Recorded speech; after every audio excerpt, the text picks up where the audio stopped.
Quick note before we begin.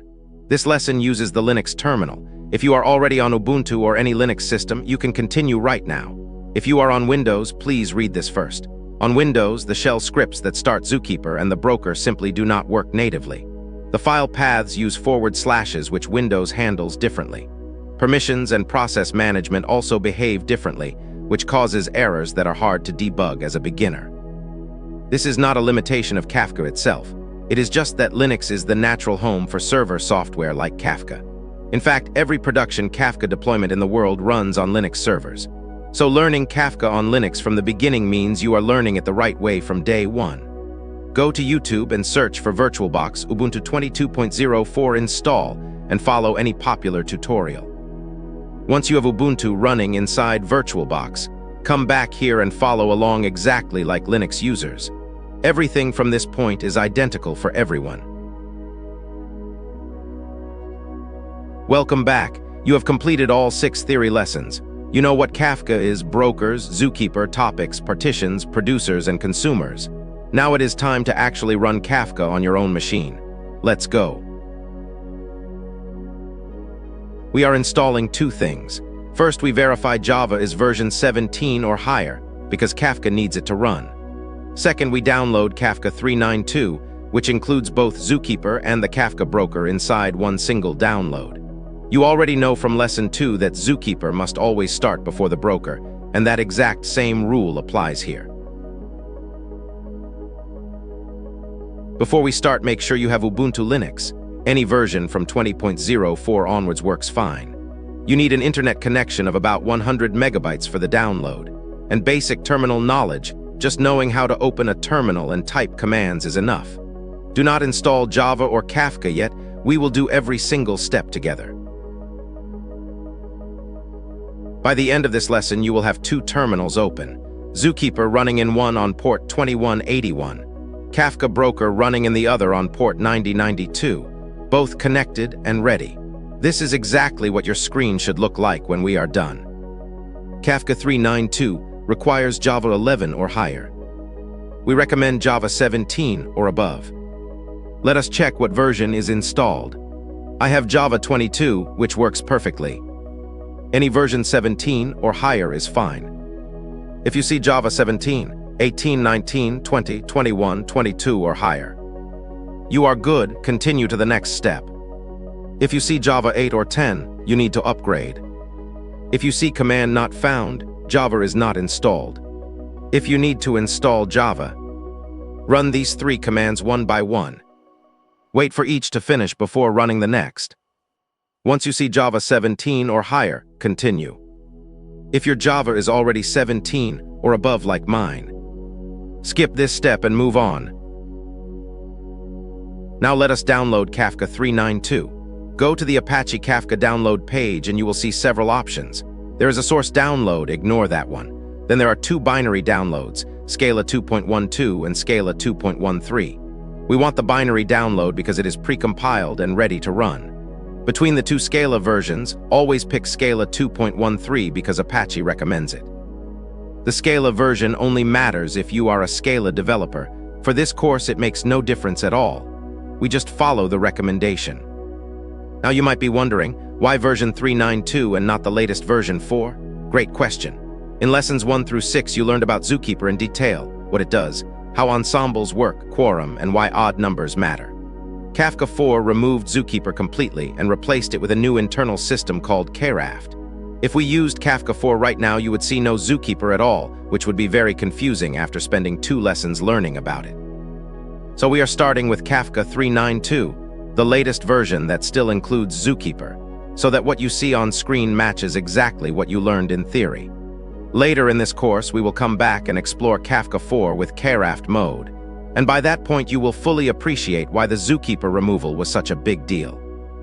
This single file contains everything we need, Zookeeper and the Kafka broker, all in one package. This is about 124 megabytes. Wait for the download to complete before continuing.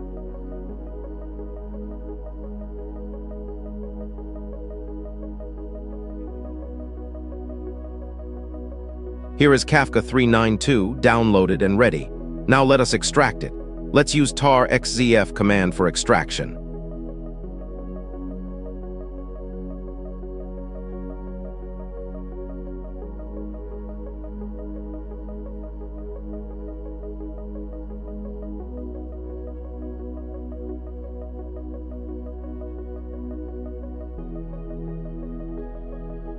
Enter the Kafka folder. All commands from now on run from inside this folder. Let us look at what is inside. The bin folder contains all the scripts.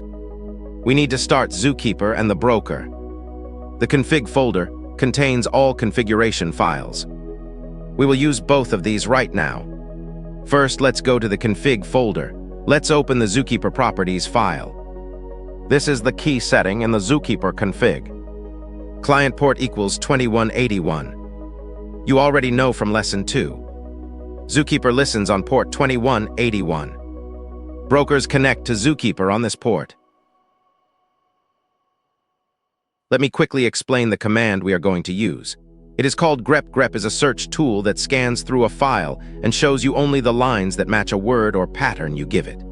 Instead of opening a large configuration file and reading through hundreds of lines, grep finds exactly what you are looking for in seconds. The basic format is simple. Grep, then the word you want to search for, then the file name. For example, grep client port config /Zookeeper properties means search inside the Zookeeper properties file and show me only the line that contains the word client port. That is all grep does. It filters out everything else and shows you only what is relevant. We will use it now to quickly check the most important settings in both the Zookeeper and broker configuration files without getting lost in unnecessary details. Let me explain 2 new things we are adding to grep. First, the E flag. The E flag stands for extended. It allows us to search for multiple words at the same time using a vertical bar between each word, like this: word 1 vertical bar, word 2 vertical bar, word 3. Without E, you can only search for one word at a time. With E, you can search for many at once, and grep shows you all matching lines together. Second, the caret symbol at the start of each word. In grep, the caret means start of line. So caret brokered does not just find any line containing the word brokered anywhere. It only finds lines where brokered appears right at the very beginning of the line. Why does this matter? Because configuration files often have comment lines that also contain the word brokered, but those lines start with a hash symbol. Using caret makes sure we only get the actual setting line and not the comment lines above it. So putting it all together, grep E with caret brokered vertical bar caret listeners vertical bar caret log diars inside the server properties file means find me the lines that start with broker.id or start with listeners or start with log diars all in one command. Let us run it now. Now let's consider server properties file. 3 results. Let us go through each one. First, brokered equals 0. You already know from lesson 2 that a broker cluster can have many brokers. Each broker needs a unique ID number so Zookeeper can tell them apart. Since we only have one broker running locally, it gets ID 0. Second, hash listeners equals plaintext : / 9092. Notice the hash at the beginning. In configuration files, a hash means that line is a comment. It is disabled. So listeners is not explicitly set here. But Kafka does not just ignore it. When listeners is commented out, Kafka falls back to its default value, which is plaintext on port 9092. So our broker will still listen on port 9092. It just uses the default instead of an explicit setting. This is important to understand. Just because a line is commented out does not mean that feature is disabled. It means Kafka uses its built-in default value for that setting. Third, log diars equals /tmp / Kafka logs. This is the folder on your disk where Kafka physically stores all messages. You already know from lesson 3 that messages are stored inside topics inside a broker. This is the actual folder on your machine where that happens. If you look inside this folder after sending some messages, you will see subfolders named after your topics, each containing the actual message data. So to summarize, broker ID is 0, port is 9092 by default, and messages are stored in /tmp / Kafka logs. Here is the server properties file for which we used grep command previously. You can investigate the properties in this file, which we identified using grep tool. Let us start Zookeeper now. To start Zookeeper, we use the script inside the bin folder called Zookeeper server start, sh, and we pass it the Zookeeper configuration file from the config folder. You can see the full command in the terminal right now. Let me remind you of something important from Lesson 2. Zookeeper must always start before the broker. The reason is simple. When the broker starts up, the very first thing it does is connect to Zookeeper and register itself. It tells Zookeeper, I am broker 0 and I am ready.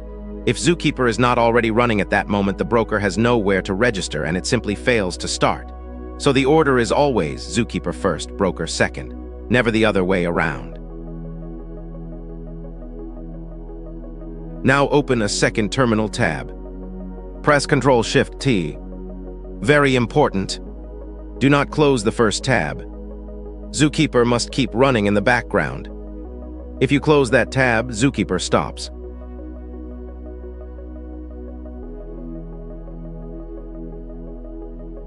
Now starting the Kafka broker. Watch what happens first. The broker connects to Zookeeper on port 2181. Zookeeper registers this broker and adds it to the active broker list. This is exactly what we learned in Lesson 2. Watch for two important lines. First, registered broker 0. This means Zookeeper successfully registered our broker.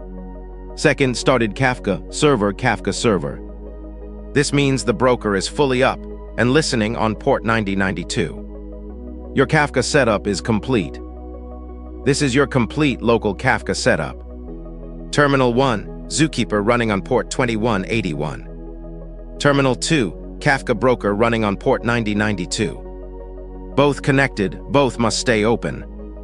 If you close either one, that process stops. Congratulations, Kafka is running on your machine. If anything went wrong, check this slide. The most common problems are Java not installed, fixes sudo apt install openj17jdk. Port already in use means a previous session is still running, use the kill command shown. And the most important one, never start the broker before Zookeeper. Always Zookeeper first.